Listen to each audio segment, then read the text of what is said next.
Every day, billions of people around the world unlock their phones, open their laptops, and dive into the vast ocean of the internet. It's a familiar ritual, a few taps, a scrolling thumb, and suddenly we're swimming through endless feeds of updates, photos, opinions, and achievements. For many, this digital journey feels harmless, entertaining, even inspiring. But beneath this surface lies a powerful psychological phenomenon: social comparison. It's a force that can subtly, but profoundly, shape how we see ourselves and, too often, leave us feeling inadequate or inferior. To understand why surfing the net can make us feel this way, it helps to first explore the roots of social comparison itself. Human beings are inherently social creatures. From our earliest days, we have sought to understand ourselves in relation to others. Am I strong enough, smart enough, attractive enough? Am I succeeding or falling behind? These questions are central to our sense of identity and belonging. Psychologist Leon Festinger, in the 1950s, formalized this instinct in what he called social comparison theory. He argued that, in the absence of objective measures, people evaluate their own abilities and worth by comparing themselves to others. In traditional societies, our social circles were small and local. We compared ourselves to friends, family, neighbors, and coworkers, people whose lives we genuinely knew. But now, thanks to the internet, our social reference group is virtually limitless. With a few swipes, we can peer into the lives of celebrities, influencers, and strangers from across the globe. The contrast is staggering. Instead of a handful of neighbors, we now measure ourselves against the best and brightest the world has to offer. Consider what happens when you log into a social media platform. Instantly, you are presented with a curated highlight reel of other people's lives. There's your old college friend, posting vacation photos from Bali. A colleague shares news of a recent promotion. Someone you follow has just run a marathon, or published a book, or bought a house. The effect is cumulative. Each post is a gentle nudge, a subtle reminder of what others have, and by implication, what you might lack. This phenomenon is especially potent because social media rarely presents a complete or balanced picture. Most people only share their victories, milestones, and moments of joy. Failures, insecurities, and everyday struggles are usually hidden from view. The result is a distorted reality where everyone seems happier, more successful, and more fulfilled than we are. Psychologists call this the highlight reel effect, and it's a recipe for dissatisfaction. But why does this matter? Why do these fleeting glimpses into others' lives have such a powerful impact on our self-esteem? The answer lies in the way our brains process social information. When we encounter evidence of someone else's success, especially in an area we value, like career, relationships, or appearance, we instinctively compare it to our own situation. If we feel we fall short, negative emotions can arise: jealousy, envy, self-doubt, or sadness. Over time, repeated exposure to such comparisons can erode our sense of self-worth. Research bears this out. Numerous studies have linked frequent use of social networking sites to increased feelings of inadequacy, loneliness, and even depression. In particular, the more people engage in upward social comparison, comparing themselves to those they perceive as better off, the worse they tend to feel. One study found that just 20 minutes on Facebook was enough to reduce self-esteem, largely due to unfavorable comparisons with peers. Yet, it's important to recognize that social comparison is not inherently negative. In moderation, it can be motivating. Seeing someone achieve a goal can inspire us to strive harder, learn new skills, or adopt healthier habits. The problem arises when comparison becomes chronic, unbalanced, or unrealistic. Conditions that the internet, with its constant stream of curated content, easily fosters. The pressure of perpetual comparison is amplified by the unique features of online life. Algorithms, for instance, are designed to maximize engagement by showing us content that is likely to trigger a reaction.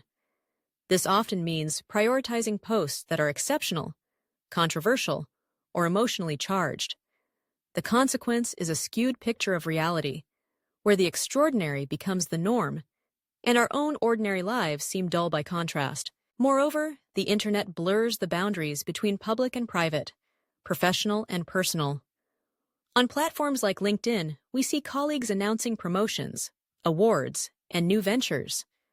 On Instagram, we witness flawless vacations, stylish outfits, and picture-perfect families.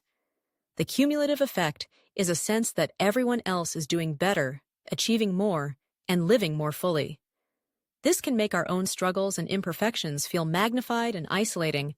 The impact of online social comparison is particularly acute among young people. Adolescents and young adults are at a stage of life when identity and self-esteem are especially fragile.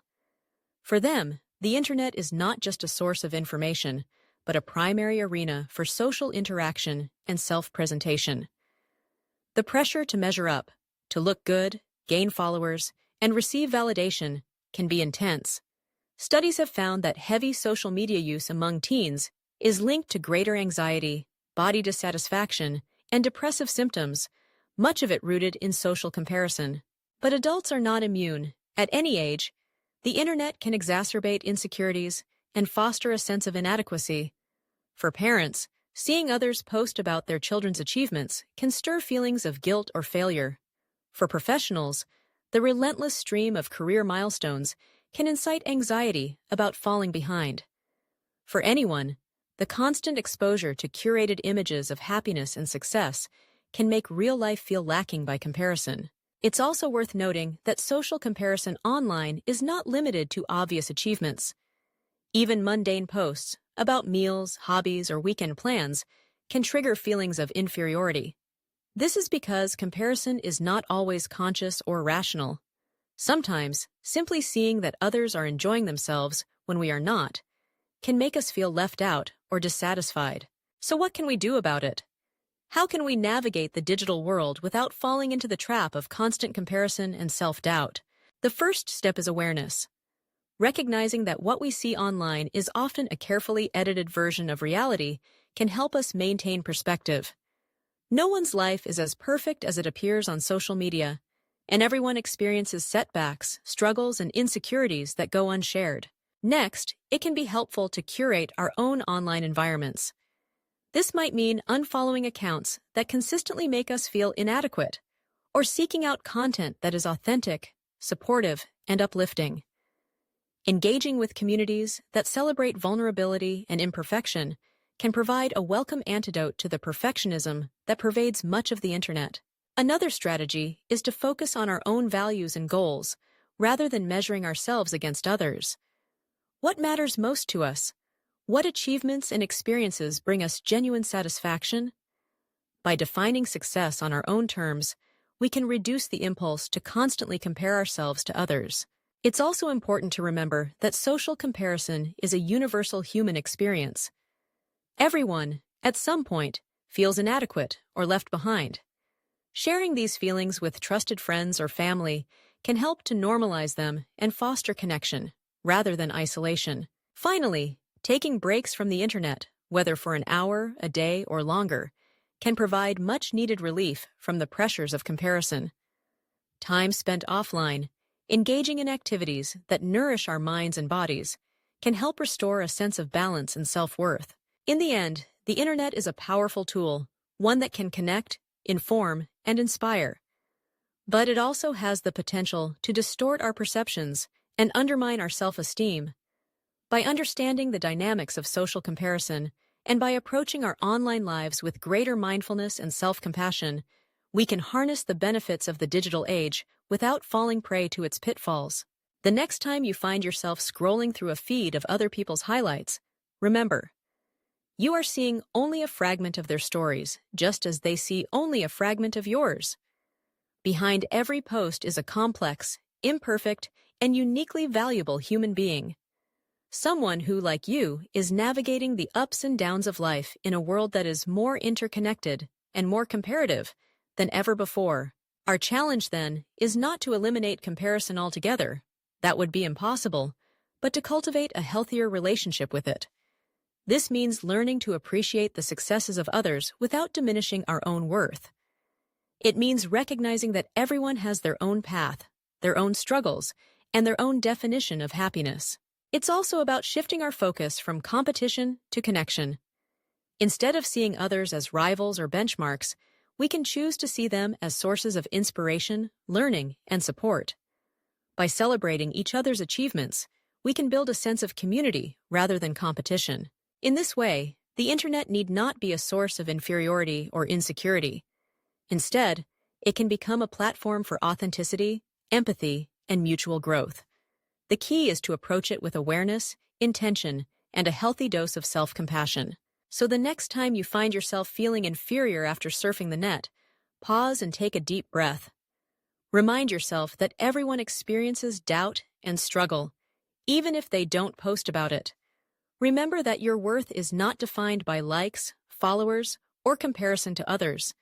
And know that, in the end, the most meaningful measure of your life is not how you stack up against others, but how true you are to yourself.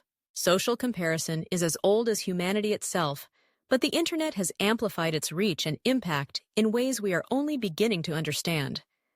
By bringing greater awareness to the forces at play, and by choosing to engage with the digital world on our own terms, we can reclaim our sense of self-worth and build a healthier, more fulfilling relationship with the technology that surrounds us. In doing so, we not only protect our own well-being, but also contribute to a culture that values authenticity, compassion, and genuine connection over competition and comparison. The journey to a healthier digital self is ongoing and requires conscious effort. It's about asking ourselves tough questions. Why am I scrolling? How does this content make me feel? Is this a fair or helpful comparison? Am I seeing the whole picture? Through this kind of mindful engagement, we can begin to untangle the web of social comparison and find greater satisfaction in both our online and offline lives. Ultimately, the power to shape our digital experience lies within us. By choosing what we consume, how we interpret it, and how we respond, we can transform the internet from a source of insecurity into a wellspring of inspiration, connection, and growth. The next time you log on, remember, you are more than the sum of your comparisons. You are enough, just as you are.